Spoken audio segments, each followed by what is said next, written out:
2 Kings 10. Ahab's family killed. Now there were in Samaria 70 sons of the house of Ahab.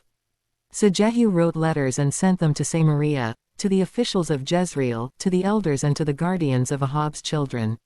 He said, You have your master's sons with you, and you have chariots and horses, a fortified city and weapons. Now as soon as this letter reaches you, choose the best and most worthy of your master's sons and set him on his father's throne. Then fight for your master's house.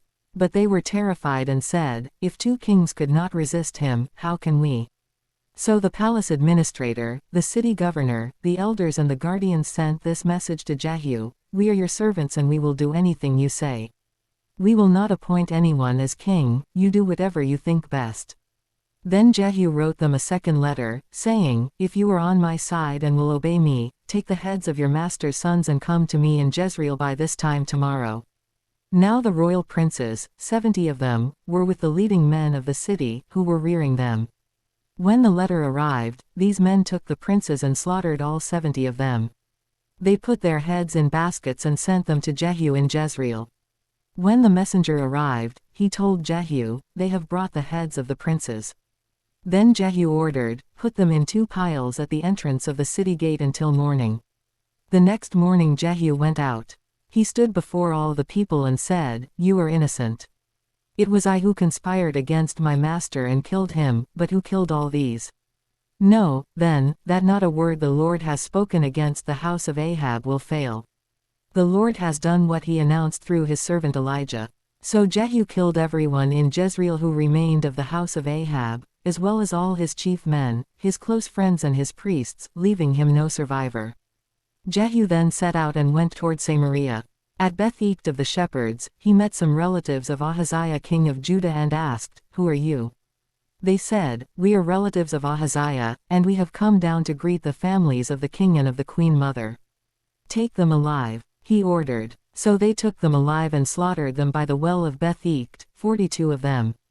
He left no survivor. After he left there, he came upon Jehonadab son of Rechab, who was on his way to meet him. Jehu greeted him and said, Are you in accord with me, as I am with you? I am, Jehonadab answered. If so, said Jehu, give me your hand. So he did, and Jehu helped him up into the chariot. Jehu said, Come with me and see my zeal for the Lord. Then he had him ride along in his chariot. When Jehu came to Samaria, he killed all who were left there of Ahab's family, he destroyed them, according to the word of the Lord spoken to Elijah. Servants of Baal killed. Then Jehu brought all the people together and said to them, Ahab served Baal a little, Jehu will serve him much. Now summon all the prophets of Baal, all his servants and all his priests. See that no one is missing, because I am going to hold a great sacrifice for Baal. Anyone who fails to come will no longer live. But Jehu was acting deceptively in order to destroy the servants of Baal. Jehu said, Call an assembly in honor of Baal. So they proclaimed it. Then he sent word throughout Israel, and all the servants of Baal came, not one stayed away. They crowded into the temple of Baal until it was full from one end to the other. And Jehu said to the keeper of the wardrobe, Bring robes for all the servants of Baal. So he brought out robes for them. Then Jehu and Jehonadab son of Rechab went into the temple of Baal. Jehu said to the servants of Baal, Look around and see that no one who serves the Lord is here with you, only servants of Baal. So they went in to make sacrifices and burnt offerings. Now Jehu had posted 80 men outside with this warning, If one of you lets any of the men I am placing in your hands escape, it will be your life for his life.